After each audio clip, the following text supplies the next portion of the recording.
and you will be able to move our country forward because you are well trained.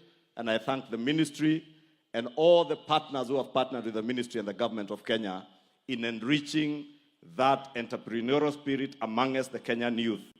Your Excellency, hawa vijana wetu wa Kenya, unajua ni wajasiri wa biashara. Ni watu ambao wako na ujuzi aina nyingi, from technology to basic trade, na najua na nina uhakika wataweza kufaulu kwa ile kazi yote ambao wamefunzwa na ambayo wataenda kuendesha kutoka hapa. Sitaki kusema mengi zaidi ya hayo. Nataka nichukue nafasi hii kwa heshima nimwalike waziri wetu wa sports akimsimamia waziri wetu wa MSME and cooperatives Mheshimiwa Salim Mvurya ili atujulishe mawaziri wengine na aseme machache. Asanteni.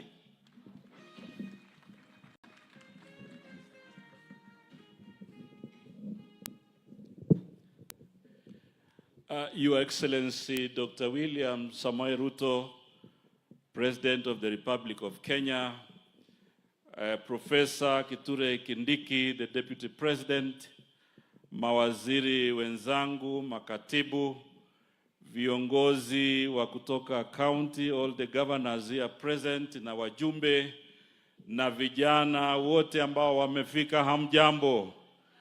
Vijana hamjambo.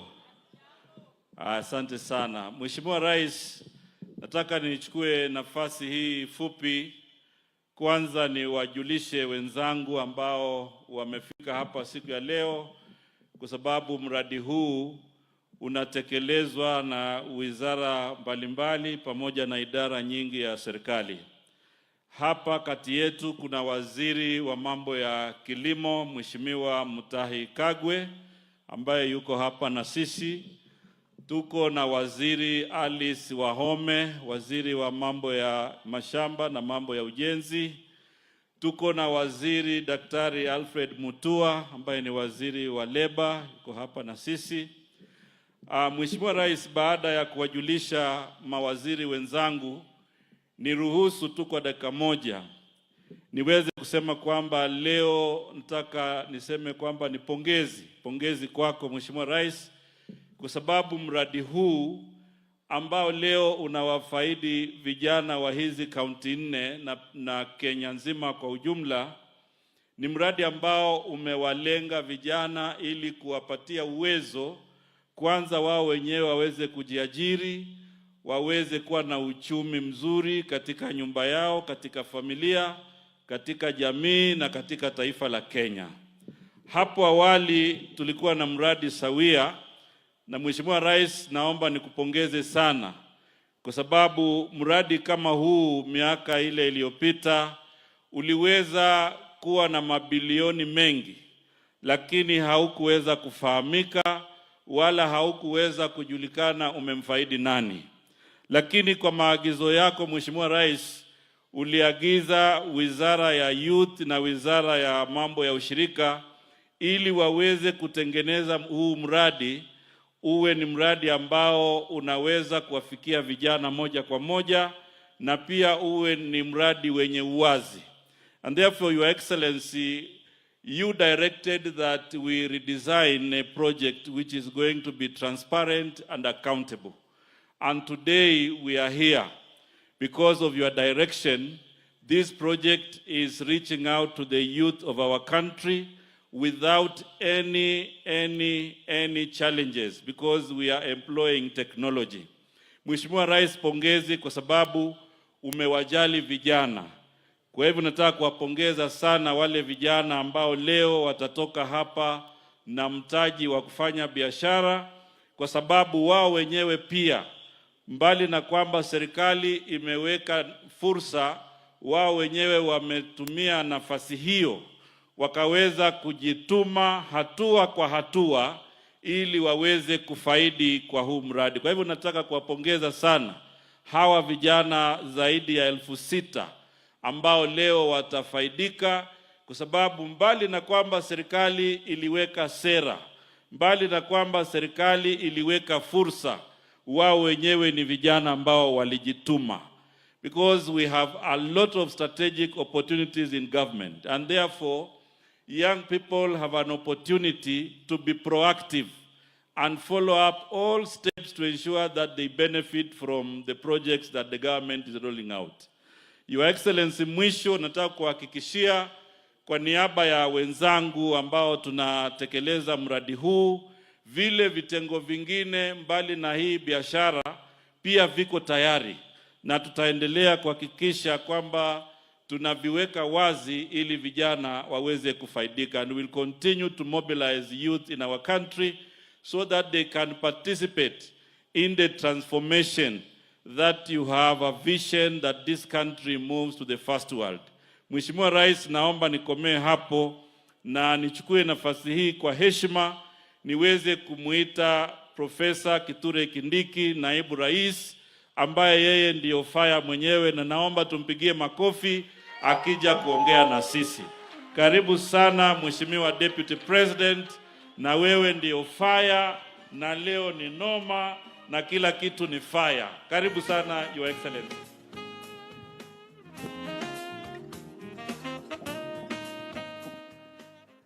Vijana hoye, vijana fire, vijana noma. Nasikia tuko hapa kaunti 4. Nyandarua mpo? Nyandarua mpo? Nyandarua, vijana wa Nyandarua ni fire si fire? Nyeri mpo? Vijana wa Nyeri ni fire si fire? Kirinyaga mpo? Vijana wa Kirinyaga ni fire si fire? Murang'a mpo? Vijana wa Murang'a ni fire si fire?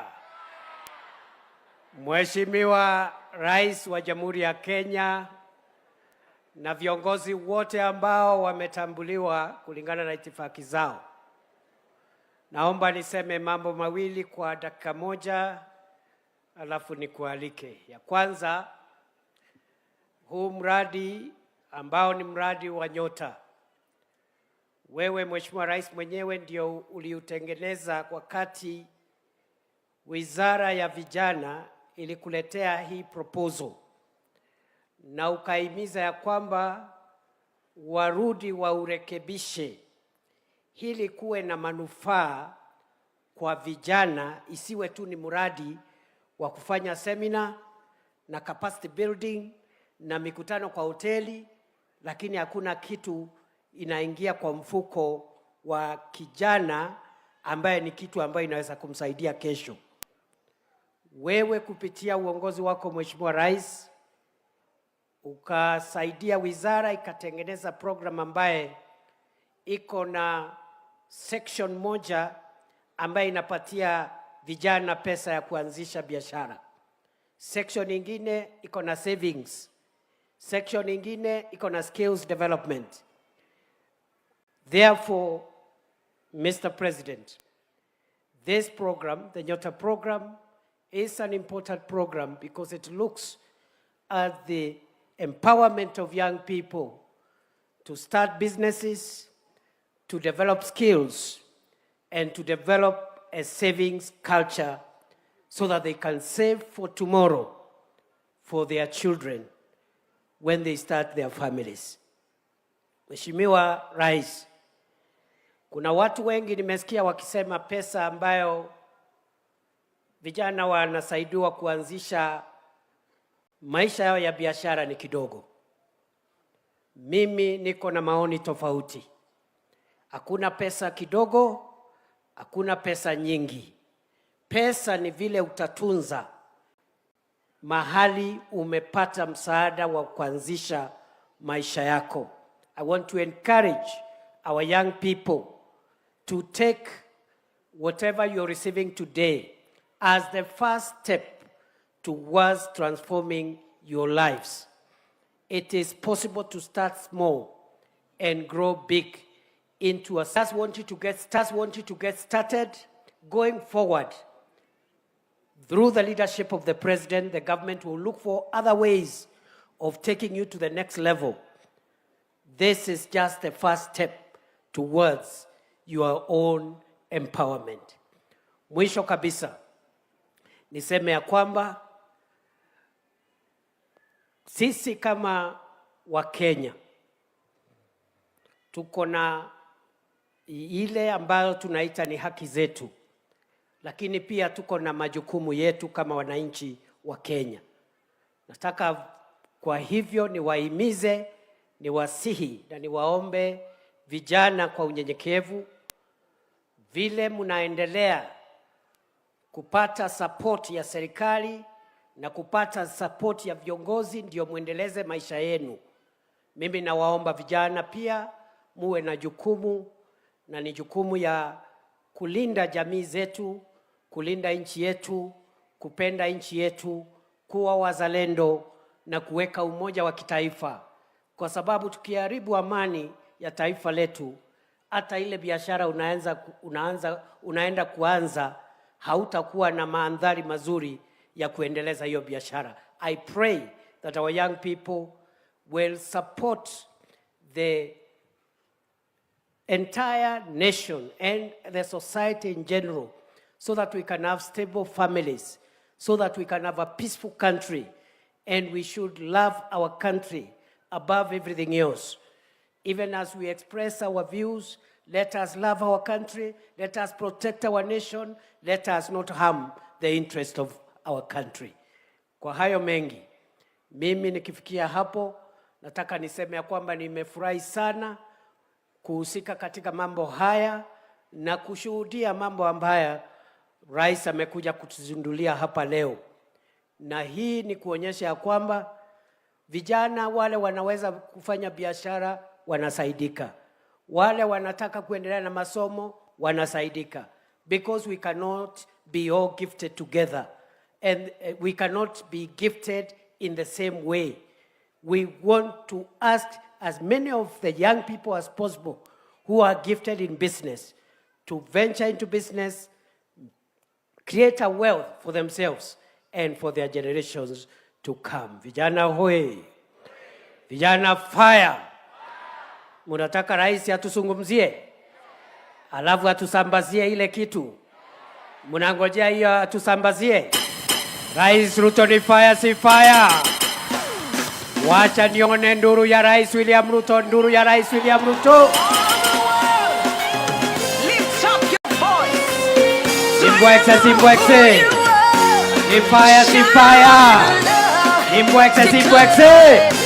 Wacha nione salamu ya Rais, salamu ya Rais, salamu ya Rais. Let's go. We are a chosen generation. We've been called for to show His excellence. Hey. All I require for life, God has given me, and I know who I am. We are a chosen generation. We've been called for to show His excellence. All I require for life, God has given me, for I know who I am. I know who God says I am, what He says I am, where He says I'm at. I know who I am. I know who God says I am, what He says I am, where He says I'm at. I know who I am. Aya, asanteni sana, tafadhali mnaweza keti chini. Vijana hoye! Wangwana hoye! Nyandarua hoye! Wapi wangwana Nyandarua nione? Nyandarua hoye! Moranga hoye! Wapi wangwana wa Moranga nione? Wangwana wa Moranga simameni niwaone. Moranga hoye! Wangwana wa Kirinyaga wako area? Wasimame tuone wapi wanjara wa Kirinyaga hoye! Aya, na wenye Boma. Vijana wa Nyeri muko? Muko area? Hebu simameni tuwaone vijana wa Nyeri hoye! Basi, asanteni sana. Mimi kwanza nataka niseme karibuni sana. Mimi nimekuja hapa leo kwa sababu ile kazi tumekuja kufanya hapa ni ya muhimu. vile mlisikia waziri amesema, pale nyuma kulikuwa na project kubwa kama hii, lakini vile iliendeshwa haikukuwa na matokeo yoyote. It had no impact. Na ndio sababu hiyo wakati nilidesign hii project, nilisema ya kwamba hii project lazima iende kwa vijana mashinani. Na ndio tukasema vijana hawawezi kutambulika Nairobi. Tukasema vijana watambulike katika kila ward. That is why we devolved the identification of this program from the headquarters, not to the county, not to the constituency, but to the ward, the smallest unit that we could identify. Na tulisema vile vile tunataka hii project ama program isiwe ni program yenye iko na brokers, yenye iko na patronage, ama yenye iko na ufisadi. Na ndio tukasema those who are going to be beneficiaries of this Nyota program lazima ni wawe ni watu wa kujituma. Sio lazima ujulikane na mbunge, sio lazima ujulikane na MCA, sio lazima uwe rafiki wa governor ama chief. Kila mmoja wenu amefika hapa kwa sababu ya kujituma. Ni kweli ama si kweli? Kuna mtu hapa alihongana ndiye akuja hapa? Mimi nataka nijue kama kuna mtu alikuambia nipatie pesa fulani so that you can be part of this program. I want you to raise your hand, because I want to deal firmly, decisively with anybody mwenye yako hapa ati alilipana. Kwa sababu hii program, we said it must be transparent and it must be accountable and it must have integrity. Mimi nataka niwapongeze each and every person seated here. Wewe mwenyewe wakati uliona hiyo program, ulitumia simu yako, ukatumana, ukafuata maagizo, ukaenda kwa training, ukaambiwa ukuje Kabiroine, leo umeketi Kabiroine. Ni kweli ama si kweli? Mimi nataka niwaulize, kuna mtu hapa alisaidiwa na chief? Kuna mtu hapa alisaidiwa na mheshimiwa? Kuna mtu hapa alisaidiwa na MCA? Si kila mtu alijituma? Wewe mwenyewe ulichukua simu yako, uka-apply, ukaenda ukapata maagizo, ukaenda the next step. Namna hiyo, na umefika hapa leo. Mimi nataka niwaambie, kwa sababu ya kujituma kwenu, that is why we are here today. Na mtatoka hapa hivyo. Nyinyi mnanielewa? And let me tell you the background, because mimi nimekuja hapa kwa sababu nimekosa kazi. I have a lot to do. But this is very important. Kwa sababu Kenya hii kwenda mbele, we must position the place of young people in our nation if we are to tap into their talent, their knowledge, their expertise in driving our country into the future. Nyinyi mnaelewa, and I'm telling this to every young person and to every Kenyan.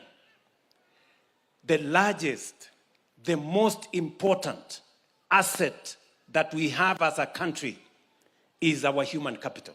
That is the most important asset. It is more important than gold. It is more important than any money. The asset of our human capital.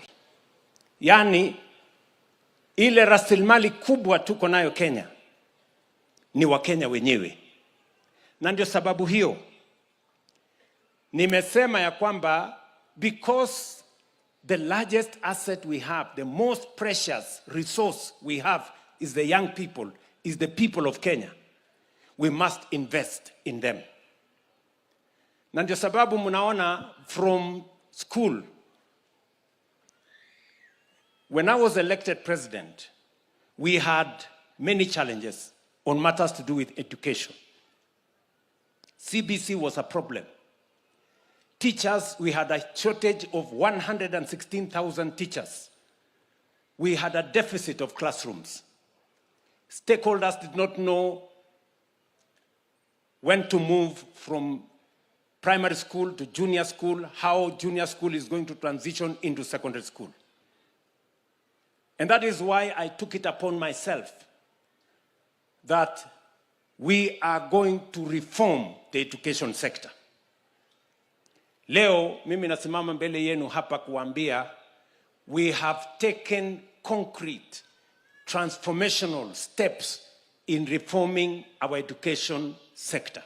Ile CBC ambayo ilikuwa na changamoto mingi, tumeirekebisha, tumeinyorosha. Sasa wazazi, walimu and other stakeholders wanajua tukitoka primary school, tunaenda JSS, tukitoka JSS, tunaenda secondary school, na hiyo taratibu, we presided over the transition from primary to junior school.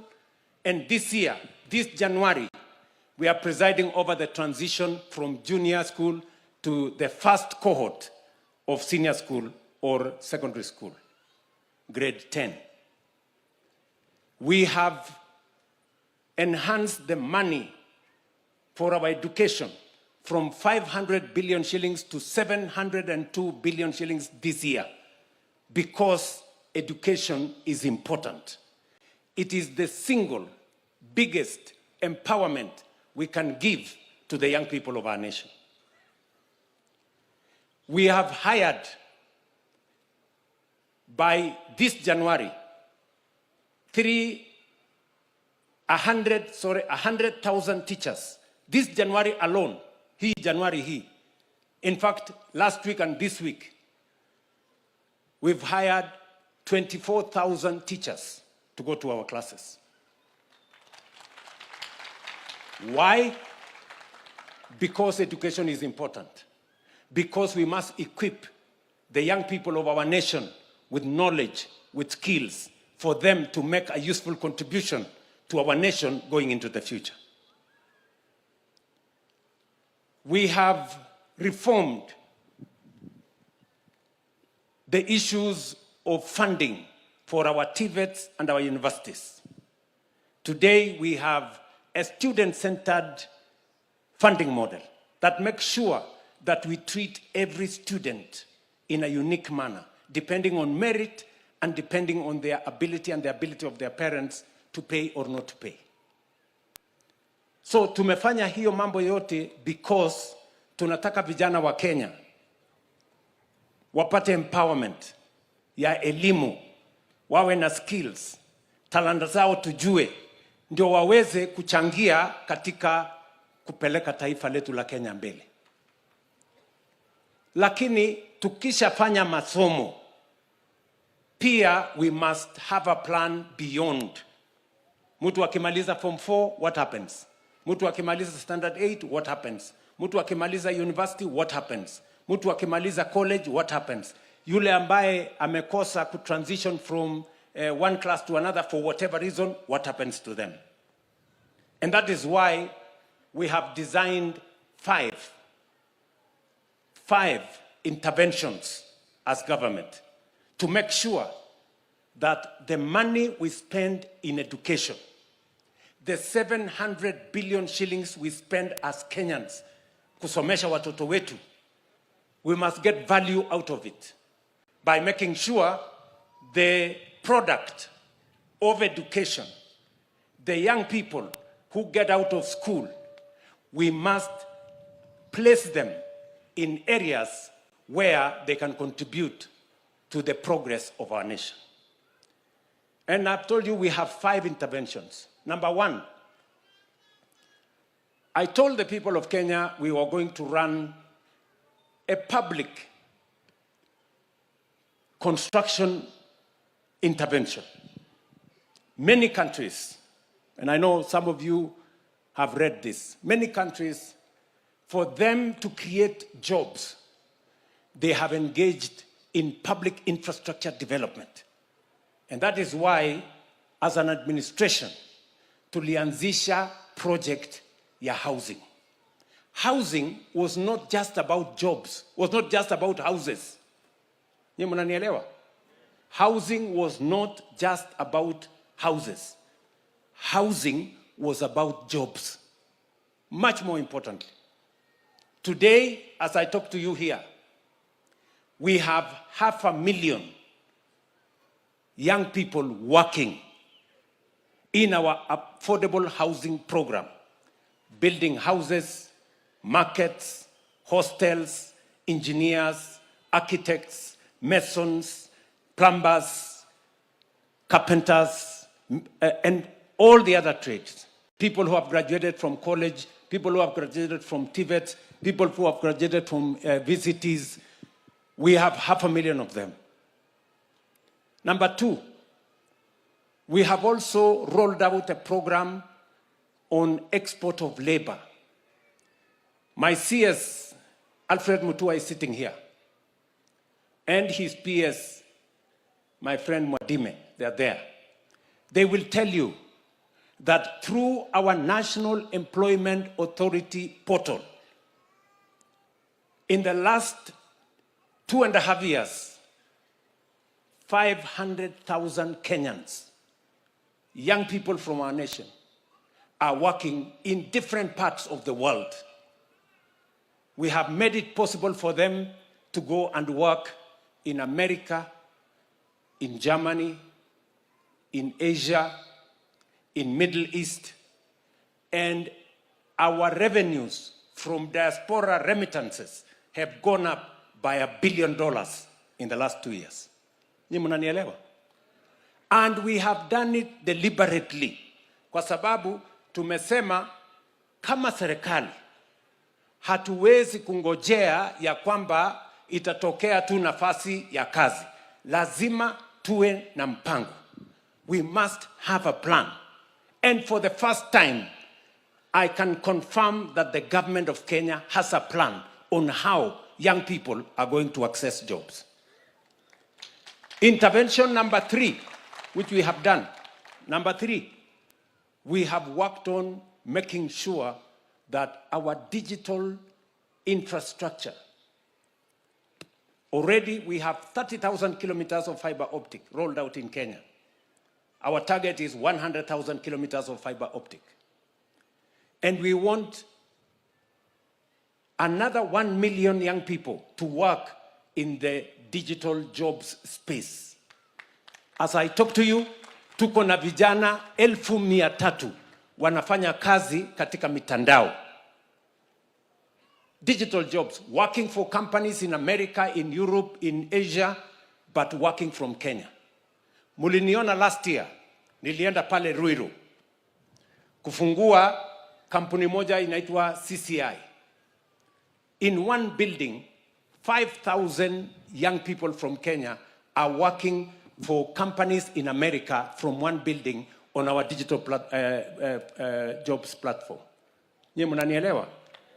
We are rolling it out to every TVET. We are rolling it out to the Jitume centers. We are rolling it out to ICT hubs.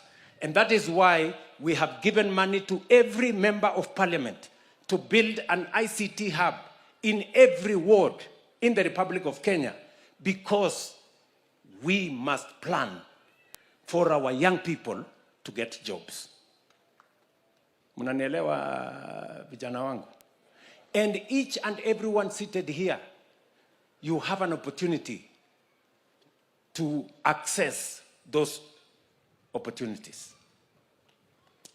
And today here, leo hapa tumekuja, wale ambao wanaweza kwenda kufanya kazi, wale walimu nimewaambia tumeajiri 24,000 this month. Wale wa digital jobs, they are working in the digital space. Wale wanataka kwenda kufanya kazi Marekani, Ulaya, Saudia, wapi, wametembea.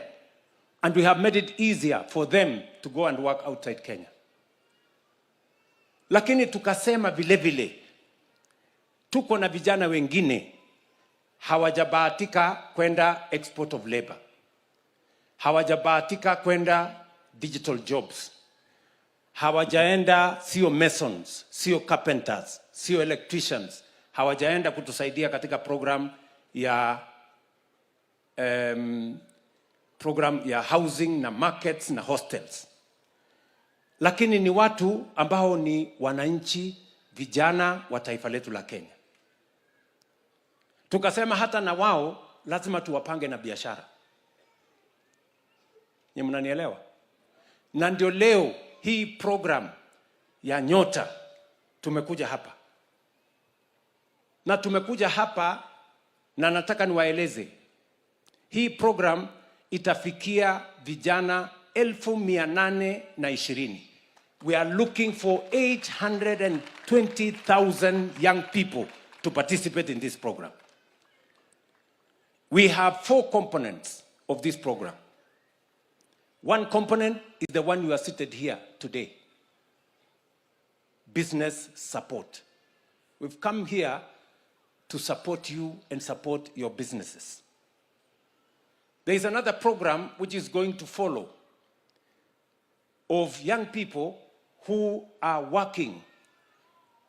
Pengine alienda kwa mjengo, amefanya kazi ya electrical, mpaka amekuwa electrician, lakini hana certificate kwa sababu hakuweza kwenda kwa college.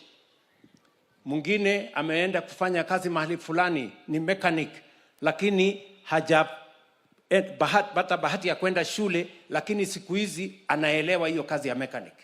So we are looking for 20,000 such young people. And we are going to give them to pay for them a short exam, and then we are going to give them certificates. So that kama mtu amekuwa akifanya kazi mahali fulani, lakini hakubahatika kwenda college, sisi kama serikali sasa tutamulipia fee ya kufanya examination na tutamulipia pesa ya kufanya certificate. Ndio hata na yeye kesho anaweza kwenda mahali fulani, aende aseme mimi najua kufanya kazi ya electrical, mimi naweza kufanya kazi ya mason, ndio hii certificate yangu ya plumbing, ndio hii certificate yangu ya kufanya kazi fulani ya carpentry, ya tailoring na hiyo ingine. Mimi nataka niwaulize vijana, if you have, kama mko na marafiki, kama mko na majirani, kama mko na watu ambao your compatriots ambao unawajua wako katika hiyo sekta, waambie waende kwa 254. Naitwa star 254 hash, watembee kwa Nyota, wajisajili. They don't need any connection, they don't need any patronage. We will identify them and we will sort them out. Mnanielewa? The third component of this program, tuko na vijana wengi, and I'm saying this so that you can help me. Nataka munisaidie tufikishe hiyo program kwa wenzenu wengine. Tuko na component nyingine. We are looking for 90,000 young people. Watu ambao hawajawahi kwenda college. Mtu alimaliza standard 8, hakubahatika kusonga mbele. Alimaliza form 1, form 2, form 3, form 4, hakuenda kufanya course mahali popote. Na hana njia yeyote. We want those people, kama mnawajua na kama wananisikiza, everywhere they are, we are looking for 90,000 young people who have no skill, who have not gone to any college, hata pengine hawana masomo ya kutosha. We want them, kwa sababu tunataka kuwalipia pesa ya kwenda kufanya course yenye wanataka. Kama unataka course ya hairdressing, kama unataka ya tailoring, kama unataka ya mechanic, kama mnajua fare ni nyingi. Tunaelewana? So we are looking for 90,000 young people. Na wakiongezeka kuliko 90,000, we're going to sort them out. Kwa sababu tunataka kila mmoja wetu. We want to support as many young people as possible. Tulikubaliana pale nyuma, kazi ni kazi. Wale ambao wanaweza kwenda export of labor, waende wafanye kazi ng'ambo, ni kazi. Wale wanaweza kwenda katika affordable housing na markets na hostels, ni kazi. Wale wanaweza kwenda kwa digital jobs, wafanye kazi katika mitandao, BPO, business process outsourcing, wanaoweza kufanya kazi kwa ICT hub, wale wanaoweza kufanya kazi katika Jitume labs, hiyo ni kazi. Na vile vile nyinyi mlio hapa, ukiwa na biashara yako, hiyo biashara ni kazi ama si kazi? Si unaamka asubuhi unaenda kujituma? So this is the plan. Na mimi nataka niwaeleze vijana wangu, this is deliberate. Unajua saa zingine unaweza kusema watu waende wapatiwe msaada, lakini unaambiwa pesa ya walipatianwa watu, lakini hawajulikani ni kina nani. Leo tuko hapa, tuangaliane macho kwa macho, na tunataka mkitoka hapa, mimi nitajua ya kwamba kuna vijana wa kutoka Nyeri, wa kutoka Nyandarua, wa kutoka Kirinyaga, wa kutoka Murang'a, wamerudi nyumbani na pesa yao. Mimi sitaki kuambiwa story ati unajua tulifanya. Mimi ninge decide kukaa State House. Iko na ofisi kubwa hapo na carpet na nini, si ndio? Lakini I am here deliberately because I want to make sure that each and every one of you goes away from here with their money. Mimi sitaki nipigishwe story ati ilienda ikarudi ikateremka ikashuka. Sijui kama tunaelewana. Tuko pamoja? Najua watu wengine wananiambia rais anafanya nini na vijana huko, angekaa ofisini, sijui nini, hii pesa tu ingetumiwa nani. Mimi nimeona mambo bwana. Unaweza kuambiwa ilifanyika na kumbe haikufanyika. Nyinyi mnanielewa? Na mimi nataka niwapongeze. You people are the ones who are going to drive this country into the future.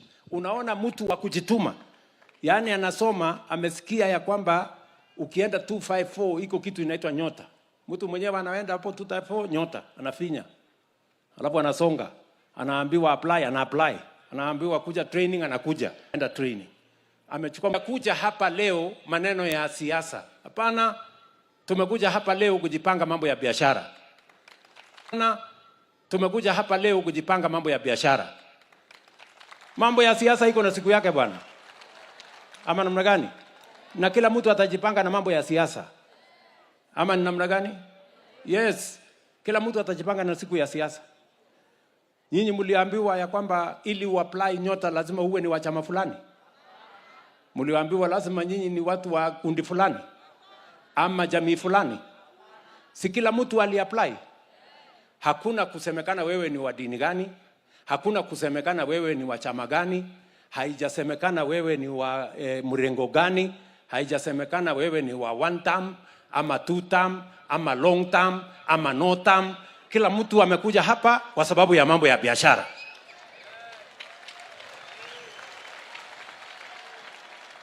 Ni kweli ama si kweli? Si namna hiyo?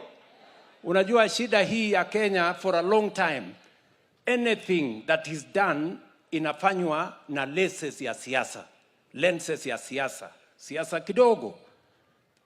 Ndio mimi naona ndugu zangu wengine hapo wanajaribu kusema president ameenda anapatia vijana 50,000 kwa sababu anataka kuwahonga.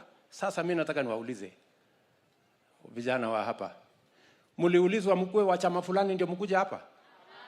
Mliulizwa mrengo gani mna support? Mliulizwa ni mwanasiasa gani mnaunga mkono? Si kila mtu amekuja hapa kwa sababu nyinyi ni vijana wa Kenya.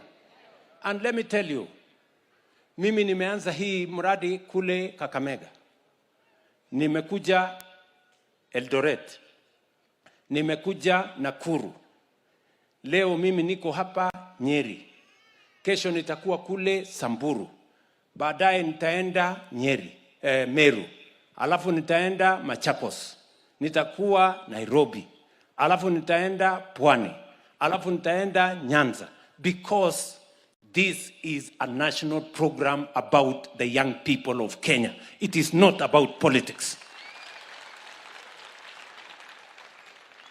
Yenye mnanielewa, my friends? We must not politicize everything. Naona mjamaa mwingine hapo ule wa 40 years anasema, mbona president ameenda kupatia vijana 22,000, sijui 50,000. Hiyo ni kuhonga watu. Mimi nataka nimuulize my friend.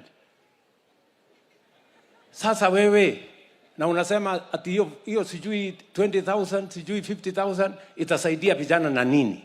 Ati ni pesa kidogo. Sasa nataka nimuulize jamaa wa 40 years. Wewe umetoa pesa ngapi kwa vijana wangapi in your 40 years? You know? And unajua kuna watu wanaishi in utopia. There are people who believe 50,000 is very small money. Yes, it is small money to you and maybe your children, but it is not small money to these people. Hawa watu wanajua vile watafanya. Ni kweli ama si kweli? Na wacha niwasaidie. Let me read for them a verse. Zechariah 4:10. Yes. Zechariah 4:10 inasema, do not despise humble beginnings. Sindio? Hapo kwa 50,000 kunaweza kuanza biashara. So wewe ambaye unadharau 50,000 kwa sababu ya siasa duni na huna mpango na kama ulikuwa na mpango better than this one and you have not implemented for 40 years, how long is it going to take you to implement anything? Ni mnanielewa mangwana? Yes, we must compete in this country on ideas. Walikuwa wanasema, hata nilisikia juzi mwingine anasema ati, huyu Ruto, awachane na mambo ya housing, sisi tutajengea nyumba wenyewe, tunataka Ruto aanzishe viwanda, vijana wafanye kazi viwandani. Unajua such leaders, they don't understand the connection between housing and industry. For you to do housing, you will develop huge industry in cement manufacture. You will develop a huge industry in steel manufacture. You will develop a whole construction industry that will hire millions of Kenyans to you to run the housing program. So they cannot connect. They don't know the connection between industry and housing. And that is why Kenya haijasonga mbele, because tuko na watu ambaye sitaki kusema sana. Nyinyi mnanielewa? So I want to tell you, the young people of Kenya, this is our country. We are the ones who are going to make this country go forward. And I am very confident that we are going to transform this country in our lifetime. We will support those who want to do business like yourself. Wakati to roll out Hustler Fund, wakasema, shilingi 500 itasaidia nini mtu? 2,000 itasaidia nini mtu? 5,000 itasaidia nini mtu? Today, Hustler Fund is giving out as much as 150,000. Today, we are lending 50 million shillings every day. 50 million shillings every day on Hustler Fund. And that money, we intend to grow it. Hapa kwa hii mkutano, I can say without fear of any contradiction, hakuna mtu hapa hana account ya Hustler Fund.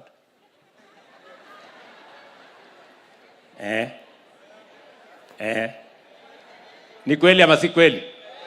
Si kila mtu, sijasema yule amelipa ama hajalipa. Nimesema hakuna mtu hapa hana account ya Hustler Fund. Ni kweli? Si ni kweli? Yes. And there are people who are making use of that fund because there is no security required. Huhitajika kujua anybody. Huhitajiki kuwa na chochote. You only need your phone. You only need your telephone, your ID, and you can do whatever you want to do. Today, Hustler Fund is lending up to 150,000 per person for those people who know. And the people of Nyeri, I said yesterday, are the best on Hustler Fund. Watu wa Nyeri ndio wako mbele sana. Wanakopa wakilipa wakisonga. Mnanielewa? So, what am I saying? I am saying we have different interventions. Tuko na intervention ya wale waliosoma, tuko na intervention ya wale ambao wako katikati, because we believe that every person must have an intervention. Mimi nataka niwaulize, kuna mtu hapa amekuwa excluded kwa hii mpango kwa sababu ya masomo yake? Si hata yule mtu ambaye hana masomo wako hapa? Yes. Because when we said bottom up, we wanted everybody from the bottom, hata yule ambaye hajasoma, must be able to benefit from a government program like this one. Tumeelewana? Tuko pamoja? Mnasema tuendelee ama tuendelee? Mnasema tuendelee ama tuendelee? Nyeri tuendelee ama tuendelee? Watu wa Murang'a tuendelee ama tuendelee? Watu wa Nyandarua tuendelee ama tuendelee? Na Kirinyaga je, tuendelee ama tuendelee? Mnasema tuendelee na kazi, sio? Tuko pamoja? Na mambo hiyo ingine tutapatana kule na mbele kwa mambo ya all these other things. For now, my focus, my commitment is to deliver on what we agreed with the people of Kenya, on matters to do with empowerment, on matters to do with young people, on making sure that we grow our nation, we stabilize our economy, we make sure that Kenya moves forward. Mimi sitaki kusema kuzidi hapo. Mimi nataka niwaulize nyinyi vijana, leo mkitoka hapa. Sawa sawa? Leo mkitoka hapa. Ngojea kidogo. Leo mkitoka hapa, let him just sit down. Leo mkitoka hapa, mko na pesa zenu, kila mtu hapa. Si ndio? Kwanza mmekuja na simu zenu? Kila mtu amekuja na simu yake?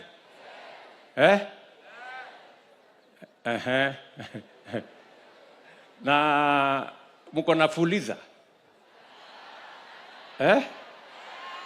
Mchunge fuliza. Kwa sababu tumeweka special app, hatutaki iende kwa fuliza. Tunataka iende kwa biashara. Si ndio? Na tunataka pia isiende kulipa hustler fund, tunataka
Ladies and gentlemen, the President of the United States, Donald J. Trump.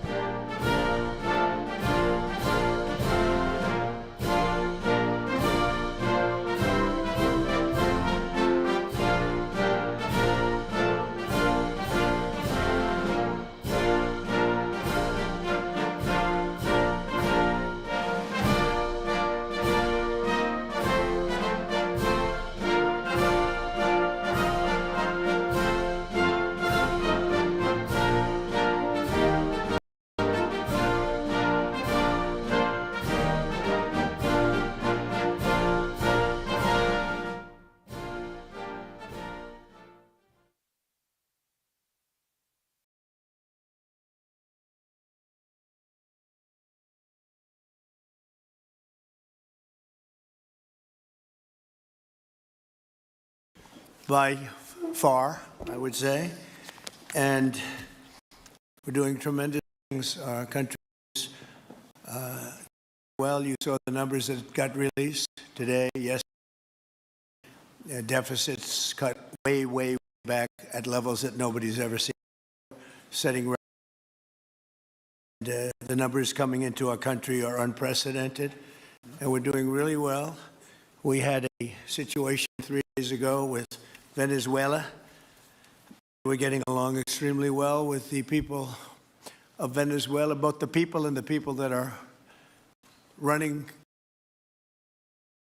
I just want to thank our military. What they've done is incredible. That was into a military port with thousands of soldiers and others, and to come in with 152 planes going every which way, and very rapid speeds and helicopters, and to come out with no deaths and the loss of no equipment. It was pretty amazing. Nobody's seen anything like it.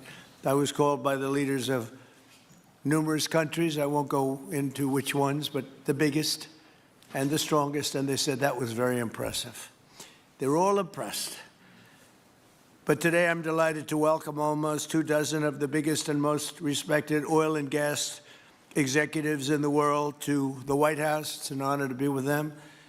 We have many others that were not able to get in. I said if we had a ballroom, we'd have over 1,000 people. Everybody wanted. I never knew your industry was that big. I never knew you had that many people in your industry. But here we are. And if you, in fact, if you look, come to think of it, well, I got to look at this myself.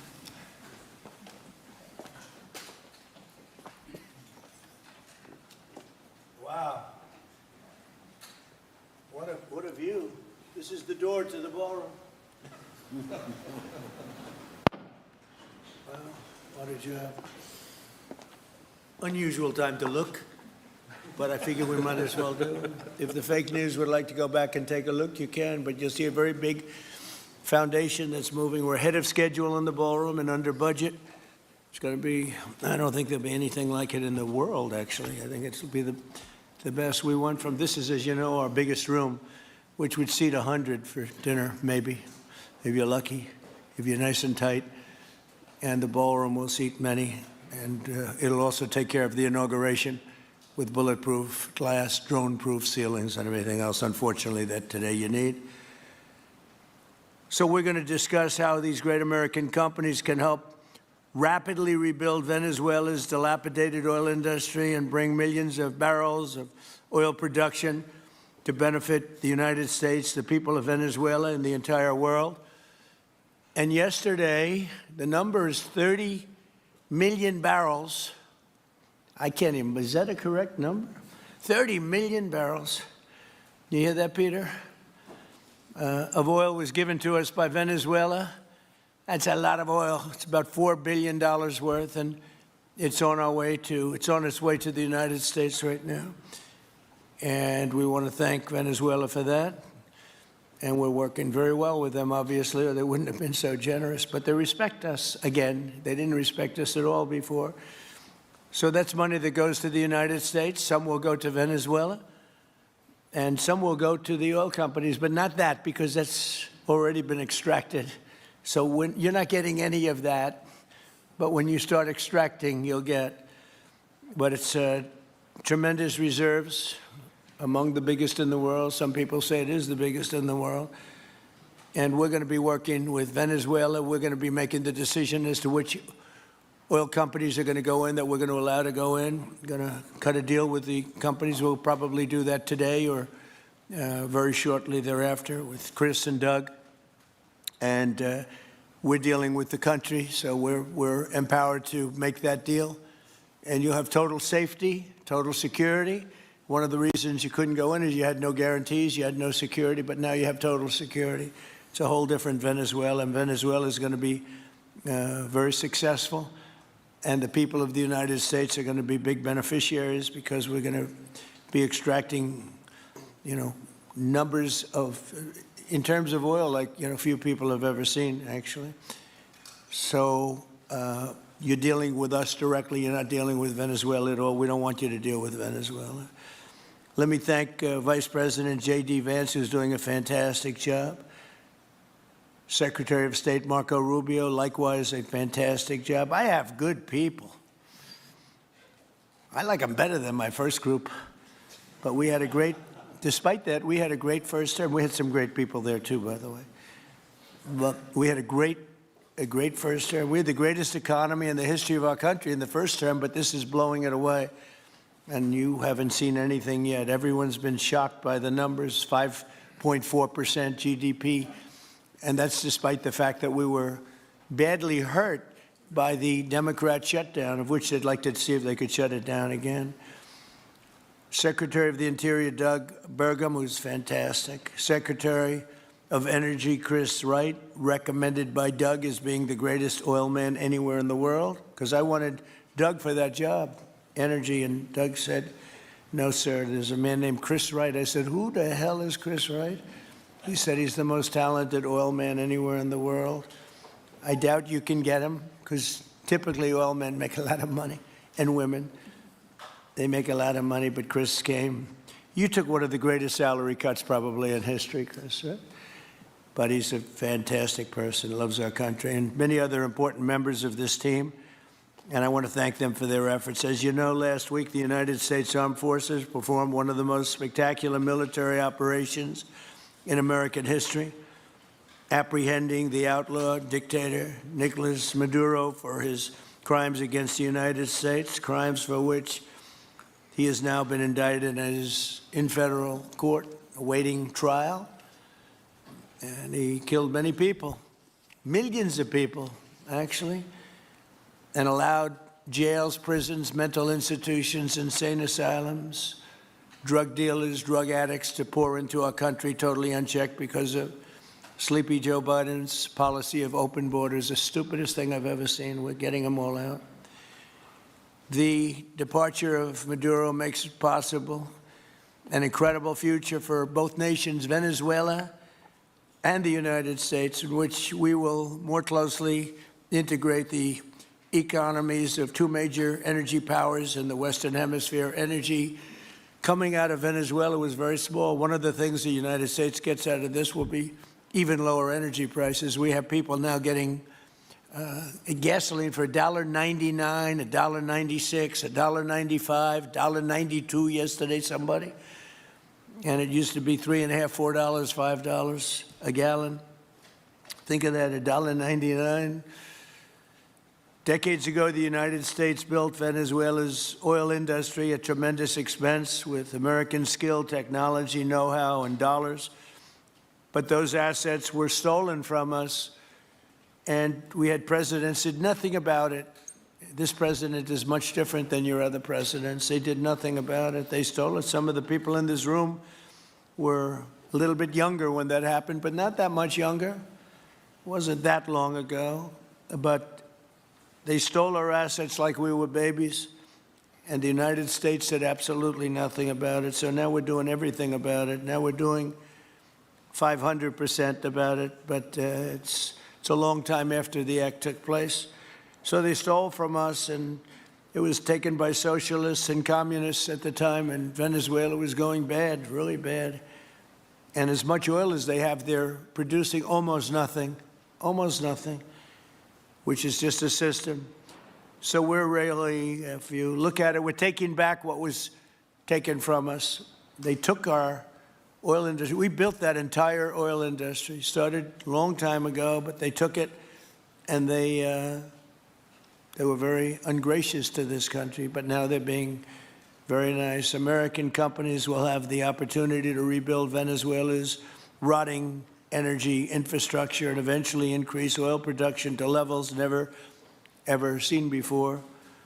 When you add Venezuela and the United States together, we have 55% of the oil in the world. The United States is #1. We have them drilling. Drill, baby, drill was my campaign. And Doug and Chris, I think we're setting records on drilling right now and taking oil without Venezuela. That's how we're getting the oil prices down. The plan is for them to spend, meaning our giant oil companies will be spending at least $100 billion of their money, not the government's money. They don't need government money. But they need government protection and need government security that when they spend all this money, it's going to be there so they get their money back and make a very nice return. The plan is for them to spend at least $100 billion to rebuild the capacity and the infrastructure necessary. Venezuela has also agreed that the United States will immediately begin refining and selling up to 50 million barrels of Venezuelan crude oil, which will continue indefinitely. We're all set to do it. We have the refining capacity. It was actually based very much on the Venezuelan oil, which is a heavy oil, very good oil, great oil. It's fantastic for certain things like asphalt roads, the best there is in the world for asphalt roads and other things. All of the companies here today are going to be treasured partners in bringing the nation of Venezuela back to life, restoring its economy, and generating great wealth for their companies and for their people, and also great wealth for the American people, and tremendous wealth for the companies that are going in. The companies that are going in, and if you don't want to go in, just let me know, because I got 25 people that aren't here today that are willing to take your place. So I just want to thank, these are people that I either know or I know of by reading lots of business magazines and journals and papers. These are the greatest oil people anywhere in the world. Harold Hamm, I see, is here. Harold, you know, there's a story about Harold Hamm that he can look at a piece of land, put a straw into the land, and oil pours out. Is that true about you? Whereas some of you guys have to invest hundreds of millions of dollars to find that oil. So we can't let that story be true. But they say Harold puts a straw into the land and oil comes gushing out. So you're not a big R&D person, are you, huh? He's called instinct for oil. Now, he's got other problems, but we won't talk about those problems. But he's been a great supporter of mine for a long time, haven't you, Harold? So congratulations. But we have, and I think Harold would agree, we have the greatest oil men and women anywhere in the world sitting in this room right now. And we have a lot of people that will be back to see us sometime next week. We're going to have another meeting for another group. But we're going to do this very quickly. We can have this done almost immediately. So I'd like to thank you all for being here. I'd like to invite Vice President Vance to say a few words, followed by Secretaries Rubio, Burgum, and Wright. And then we'll have a few words from representatives that are here and to discuss their ideas, a couple of them. We have Chevron, which has been, where's Chevron? Where are you? Yeah, far right. No, I thought you'd have a better location. You were the only one that was there for all that. I used to call you and say, what the hell is going on with Venezuela? He stuck it out. I don't know if you made money or not, but you stuck it out. I got to give you a lot of credit for that. Mark Nelson, thank you very much. Exxon CEO Darren Woods. Darren, thank you very much. How's Exxon doing? Okay? All right. They'll do a lot better now, won't they, huh? Exxon's been amazing. It's been an amazing company. And ConocoPhillips CEO Ryan Lance, thank you very much. So you guys could say something, and then we'll take some questions from the press. And if anybody else would like to speak, we'll have you speak. We have all the time in the world. This is a big subject. This is massive wealth. And more importantly than massive wealth, it leads to lower taxes and a lot of jobs for Americans and for Venezuelans, but for Americans in this case. And I just, again, appreciate you all being here. And I'd like to ask JD to say a few words, please. Thank you.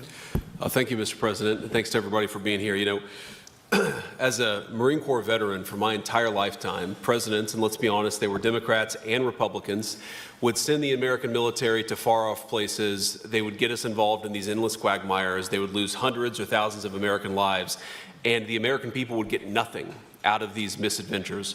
And now you have an American president who's empowered the American military to stop the flow of drugs into our country and to ensure that we, as opposed to our adversaries, control one of the great energy reserves that exist anywhere in the entire world. And he did it without losing a single American life in the process. It was an amazing operation. It's going to make our country richer. It's going to make our country more powerful. It's going to make our country safer. And it's going to lead to the decline, the further decline of drug overdose deaths in the United States of America.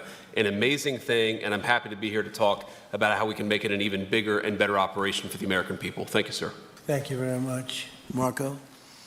Thank you, Mr. President. And I think this is a reminder that everything this president does, everything President Trump does is with the American people in mind. It was not in the national interest or national security of the United States and of our people to have in our own hemisphere a country, not just with vast energy reserves, but controlled by an indicted narco trafficker who flooded our country with illegal immigration, including drug gang members, openly cooperated with drug gangs, and by the way, stole the wealth of that country to fund a repressive regime and also benefit adversaries such as Iran. All of that is now changing.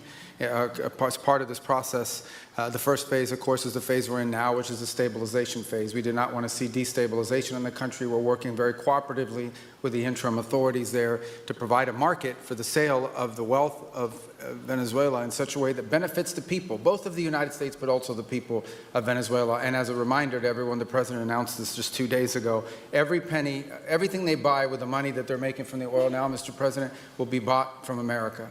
And that includes everything from equipment for the oil industry to food to medicine and everything in between.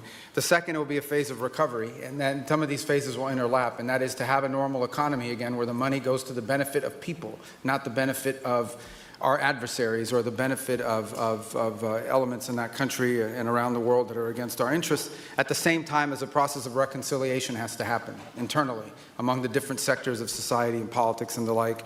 And finally, the third phase, which is the most important of the three, is when the country fully transitions into a normal country that we have strong economic and diplomatic and relations with, that is friendly towards the United States, that's not a foothold for our adversaries, that serves our interests, but also the interests of the people. It'll be a country that is wealthy, a country that is prosperous for the people, not for a handful of criminals, but also a country that is supportive of our interests in the region and throughout the world. And we thank you, Mr. President, and the team you've assembled that have brought us to this point. A lot of work remains, important work, but this is historic.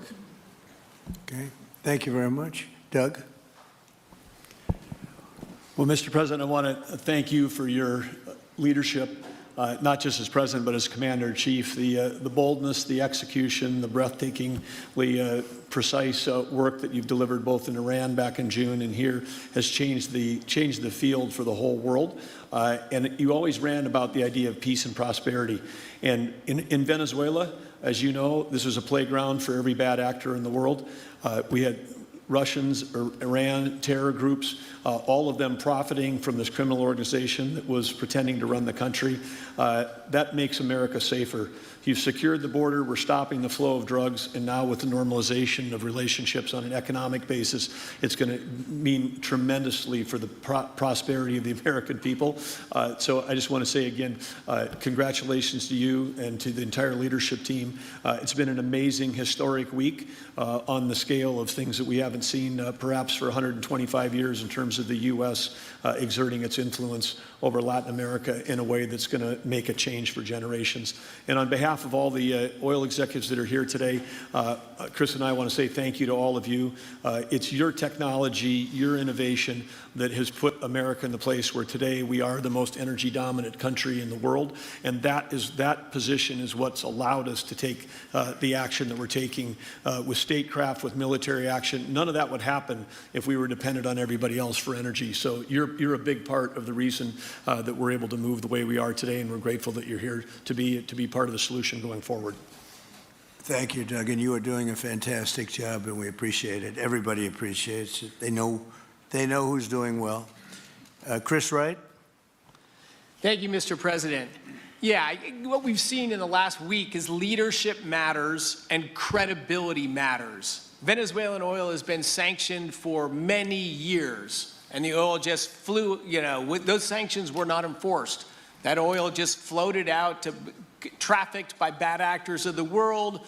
The resources weren't gone to a central place. The corruption and decline of Venezuela has been a crisis for the people of Venezuela. And as Secretary Rubio said, massive spillover effects in the United States. in crime, in drugs, in kidnappings, and in taking a huge resource base and making it not exploited, not developed. The whole world is a poorer, less opportunity-rich place because of that. When you have materials underground, they've been underground for 1 million years. That does not make them a resource. That does not make them valuable for your country, your people, or the world. They only become a resource with technology, with capital, with rule of law, and a system of governance that encourages the harvesting of those resources to make the better world. And we see here the dramatic contrast between the United States, which may have less oil underground than Venezuela. We have 20 times the production of Venezuela, 20 times the impact of human betterment, massively better quality of living here in the United States. That was at risk under the last administration. We've seen a lot of attacks on the energy that makes the world go round. President Trump's election has removed those risks, has embraced reality about how the world is energized, and we are at record production of oil in the United States, record production in natural gas in the United States. We've seen a meaningful decline in gasoline prices, diesel prices, travel prices because of jet fuel. And now President Trump is taking the genius of a different way to try to solve a 25-year festering problem in Venezuela, that all the traditional things have not worked. But ordering both a tremendous military operation to remove the heads of a criminal organization masquerading as a government, and then to use the power of our military, not to fire bullets, but to stop the flow of Venezuelan oil to the world, immediately gave us leverage over the interim authorities in Venezuela and has allowed us to be in this position today where the actions of this government can massively improve Venezuela for the better, and the bigger impact is to massively improve the quality of life, affordability, safety, and security of the United States. Very proud to be here. And we'll turn it over to Mark Nelson, who's the vice chairman of Chevron. Chevron has been in Venezuela for over 100 years, continuously. Mike Wirth, the CEO, had a knee replacement recently. He's not here. Mark is a tremendous leader in our industry, and I'll turn it over to him. Thank you, Secretary Wright. Again, I'll send Mike Wirth's regrets. He really wanted to be here, Mr. President. Right. Great guy. On his behalf, I have 3 very quick thank yous and an assurance I'd like to provide you all. The first thank you, Mr. President, is to you. It's thank you for convening this gathering. It's thank you for your leadership, and thank you for continuing to keep American energy domination in the forefront. So thank you for that. Thank you very much. The second thank you actually is to the cabinet. So Secretary Rubio, Secretary Burgum, Secretary Wright, your ability and commitment to continue to engage with the parties around the table to keep the world working is greatly appreciated. So thank you for that. And the final thank you actually would go to our Venezuelan employees of Chevron. They have been working tirelessly to operate safely, protect the environment in country, and their dedication and skill will help us in this next chapter. And finally, I'll close with the assurance. For more than a century, Chevron has been a part of Venezuela's past. We are certainly committed to its present, and we very much look forward as a proud American company to help it build a better future. And so, Mr. President, thank you for your leadership. You really suffered there. You stuck it out. A lot of people left. A lot of big companies left. Many of the people sitting at this table left because of the safety risk and other risks. But you stuck it out. I give you credit for that. Sometimes it was hard. I remember 6 months ago I told you to stay, just stay. Things are going to happen. You'll be very happy. I didn't know they were going to happen this fast or this conclusively. One thing I think everyone has to know is that if we didn't do this, China or Russia would have done it. And if China or Russia were a next-door neighbor, because essentially this is not around the other parts of the world so far away where you fly in an airplane for 24 hours before you get there. This is sort of a next-door neighbor if you think about it. And I told China and I told Russia, we get along with you very well. We like you very much. We don't want you there. Not going to be there. And if we didn't do this, China would have been there and Russia would have been there. Maybe they both would have been there together, but they're not going to be there now. One thing I will tell them, and I will tell you, that we are open for business. China can buy all the oil they want from us there or in the United States.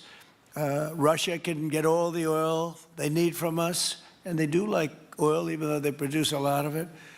But China and Russia and everybody else is able to go, and we'll be open for business almost immediately. I have a feeling the $100 million will be spent $100 billion will be spent very, very rapidly by these very big, powerful, and rich companies, and I think they're going to be able to rebuild the infrastructure. And I hope it's going to be brand new as opposed to a rehab, because I know the tremendous difference between the new and the not so new in your industry. The new is much more beautiful, much better in every way, and actually much smaller. It's like everything else, gets smaller and stronger. It's a combination of smaller, better, and stronger. So I hope you're going to build all brand new stuff, rip out the old crap that's been there for so many years, and do it the right way. You're going to be there a long time if we make a deal. If we make a deal, you're going to be there a long time. If we don't make a deal, you won't be there at all. It's, you know, sort of interesting. But again, China and Russia would have been there if we didn't do this. And the other thing people ask about the second wave, I don't think it's going to be necessary. We have an armada, a giant armada like nobody's ever seen in that part of the world. And it's stationed off the coast. And we are getting along so well with the people that are involved in representing Venezuela that I don't think we're going to have any, I don't think it's going to be necessary to do the second wave. We were planning on a second wave, but the first wave was so powerful and so good and so strong. And frankly, the people in the country, they did the right thing. They were smart. They did the right thing. They didn't want to go through a second wave. But we've got a tremendous number of the most powerful ships in the world right there. I don't think we're going to have to use that. I'm happy to say that. I don't think we're going to have to use that at all. If I could ask Chevron, you did a great job. I want to thank you. And ExxonMobil, if you would say a few words, and then followed by Conoco, great companies, massive companies, great companies. Exxon, please. Sure. Thank you, Mr. President. I appreciate the invitation and the opportunity, frankly, for the entire industry to show up and provide a perspective. Frankly, we've been kind of unresponsive to the press regarding Venezuela. I guess today's the opportunity to address the press directly with respect to a number of questions that have been asked of ExxonMobil. First and foremost, obviously, is the interest that we have in Venezuela. And I think, you know, the way I would position that, I think one of the reasons why we see many of the industry players here is we're in a depletion business for a product that is in great demand and will be in demand for many, many, many decades to come. And as a depletion business, the biggest challenge we have is finding resources. There's an opportunity in Venezuela with all the resources there is we don't have that challenge of finding, we have the challenge of developing those resources. So I think it's in the best interest of these companies and, frankly, society as a whole for the industry to be interested in understanding what the opportunity here represents. I'll just share a philosophy that ExxonMobil has when we enter countries, because we do business all around the world in a number of different regimes. We take a very long-term perspective. The investments that we make span decades and decades, so we do not go into any opportunity with a short-term mindset. And there's a value proposition that we have to meet. It has to be a win-win-win proposition. Obviously, it has to be a win for the company and our shareholders and to generate a return for the investments that we make. Has to be a win for the government. The resources are an important source of revenue that helps support the people of the places that we do business. And it has to be a win for the people. We have to be wanted there and to be a good neighbor. And those three things ensure a stable, long-term platform for the large investments that we make for the long term. With respect to Venezuela in particular, we have a very long history in Venezuela. In fact, we first got into Venezuela back in the 1940s. We've had our assets seized there twice. And so you can imagine to re-enter a third time would require some pretty significant changes from what we've historically seen here and what is currently the state. If we look at the legal and commercial constructs and frameworks in place today in Venezuela, today it's uninvestable. And so significant changes have to be made to those commercial frameworks, the legal system. There has to be durable investment protections, and there has to be a change to the hydrocarbon laws in the country. We're confident that with this administration and President Trump working hand in hand with the Venezuelan government, that those changes can be put in place. And with respect to the Venezuelan government, that perspective we don't have a view on. We haven't talked to the Venezuelan government, and obviously we have yet to assess the people's perspective with respect to ExxonMobil entering the country. In the short term, there are things that can be done while these longer-term issues are being worked. For us, we haven't been in the country for almost 20 years. We think it's absolutely critical in the short term that we get a technical team in place to assess the current state of the industry and the assets, to understand what would be involved to help the people of Venezuela get production back on the market. With the invitation of the Venezuelan government and with appropriate security guarantees, we are ready to put a team on the ground there. We also have a integrated set of capabilities from production to refining to trading, and I think we can be of assistance to getting the Venezuelan crude to market and realizing a market price to help, again, with the financial situation in Venezuela. So those are my short-term perspective that I have. I'd say maybe close with a thank you, Mr. President, for the work that you've done to secure not only the national security, but the energy security of the region. And then thank you, Secretary Rubio, Secretary Wright, Secretary Burgum, for your leadership in this matter. Thank you.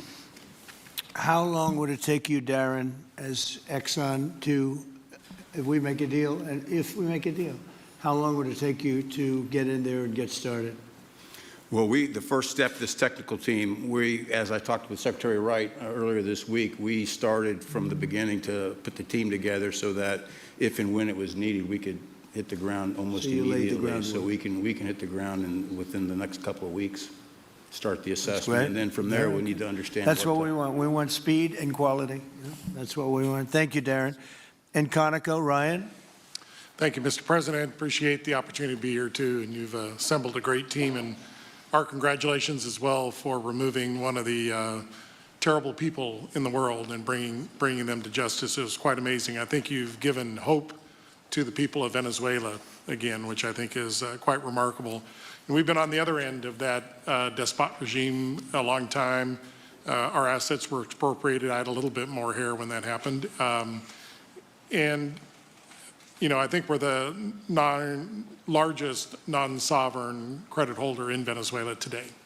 So we're in a bit of a different situation, but I think your big and bold idea to use energy commerce instead of conflict is something that could make a real big difference in Venezuela. And our company certainly stands ready to help in that endeavor. Encourage you to continue to think bigger and even bolder. And we've had some discussions with your energy team about that as well. As we think about the other people that need to be in this room and in this discussion are the banks, and including probably the Exim Bank, as we think about how the debt needs to be restructured in the financing to deliver the billions of dollars that are required to restore their energy infrastructure. And I think as we think that big and bold, we need to be also thinking about even restructuring the entire Venezuelan energy system, including PDVSA. And I think if we can do that and think bold,